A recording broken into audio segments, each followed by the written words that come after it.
One Piece é um dos animes mais populares de todos os tempos, e também é um dos melhores. Mas mesmo um anime tão bom quanto One Piece, tem os seus lados ruins. Nesse vídeo, eu vou falar dos defeitos mais chatos do anime de One Piece. Mas assiste o vídeo todo porque entre o meio e o final do anime, eu vou mostrar o defeito mais polêmico de One Piece. Reserve seu like e inscrição nesse vídeo, my brother. Graças. Isso pode parecer contraditório para você, já que no meu último vídeo eu literalmente dou ênfase em duas grandes qualidades de One Piece e falo sobre quando que o anime começa a ficar bom. Olha, eu sou um grande fã de One Piece, de verdade, mas nem mesmo o anime que tem o mangá mais vendido da história escapa de ter seus defeitos. Mas que tal a gente começar falando de um dos defeitos mais polêmicos de One Piece? Defeito número 1. Animação. Nesse momento, você pode estar pensando: Que? Como assim? Calma. Quando eu falo da animação, eu não me refiro a isso, e nem a isso, e muito menos ao traço do anime, e sim disso, e isso. O traço de One Piece é bom, mas a animação nem sempre. Para você que não sabe a diferença de traço e animação, relaxa que eu te explico. A animação é o movimento que cada cena tem. Um exemplo de animação ótima é essa do Luffy correndo. Percebe as coisas se movimentando, o ângulo em que a gente está vendo essa cena, e não só isso. Tudo que está se movimentando faz sentido para o ângulo que a gente vê. Isso é animação. Uma animação incrível, aliás. Já o traço é a aparência de todas as coisas. Um exemplo para isso é você comparar o Luffy no começo do anime com ele atualmente. Dá para ver que a aparência dele está diferente. Isso é o traço, a aparência de tudo. E a combinação que a Toei faz de traço bom e animação ruim buga seu cérebro. Sabe aquelas vezes que você vê alguma animação estranha? Nesses momentos, você vê aquele traço bonito de One Piece e fica tipo, ué, essa animação foi ruim ou não? E sim, ela foi ruim. O que acontece é que o traço bonitinho acaba maquiando aquele movimento ruim. O traço bonito acaba servindo de nada, porque quando isso acontece, você fica com uma sensação estranha, como se tivesse mordido um hambúrguer lindo e maravilhoso, mas sentiu um gosto ruim. Enfim, o fato é que a animação de One Piece é irregular. Algumas vezes fica boa e muitas outras fica ruim. Infelizmente, às vezes até em momentos importantes, temos o desprazer de ver uma animação ruim. Defeito número 2. Sexualização. Você, meu querido espectador, possivelmente não se incomoda nem um pouco com a sexualização de One Piece. Mas muitas pessoas mundo afora, incluindo a mim, se incomodam com isso. Porque, além de ser um negócio imoral, acaba interferindo na sua experiência de assistir o anime. Ao ver aquelas cenas, na sua mente, você pode acabar resumindo um personagem a meras partes de um corpo. Por exemplo, pensa na Nami. Agora pensa no Sop. Agora no Zoro.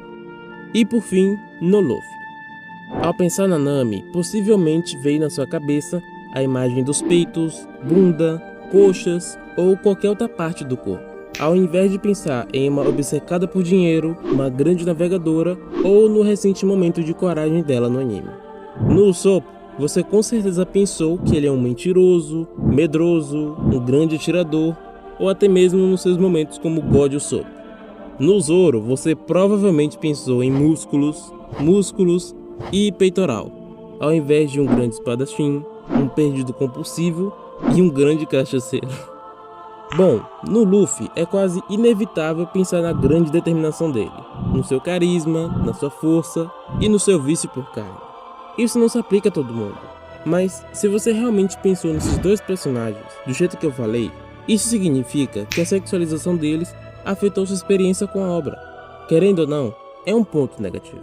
Mas, na minha opinião, a animação irregular do anime é ainda pior para a experiência do espectador. Defeito número 3. Adaptação ruim. No arco de Wano, a gente sabe que One Piece passou por uma série de mudanças. O traço mudou, a animação, os efeitos sonoros e etc. Só que tem uma coisa negativa nessas mudanças, que é os efeitos de luz exagerados. Bom, você já sabe que no arco de Wano, as luzes estão bem presentes nos episódios. Mas isso por si só não é ruim. O anime passar a usar mais efeitos que envolvem luz não é um problema. Na verdade, tem casos em que o uso de efeitos de luz agrega e muito para a cena. Bleach, por exemplo, recentemente recebeu uma nova temporada de seu anime. E a gente pode ver que eles também passaram a dar mais atenção aos efeitos de luz. O que antes era aceitável / bom, ficou estupidamente maravilhoso nessa temporada. Em One Piece, isso também acontece. Várias vezes em One Piece, a gente vê esses efeitos de luz melhorarem as cenas em 1 bilhão de vezes. O problema é quando a Toei faz um mau uso delas e acaba deixando as coisas confusas ou estranhas.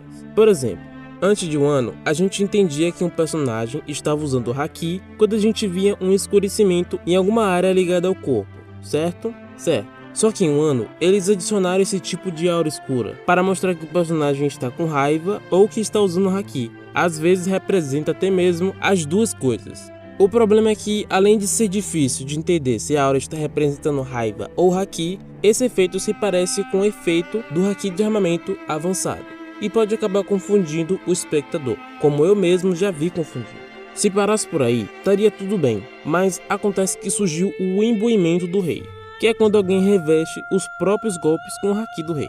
Esse novo Haki já tinha uma característica marcante no mangá, que era os raios negros saindo do corpo do personagem. Mas no anime, eles decidiram adicionar uma aura dourada para indicar o uso de revestimento do rei. O problema é que essa aura é muito parecida com aquela outra aura que eu mencionei mais cedo.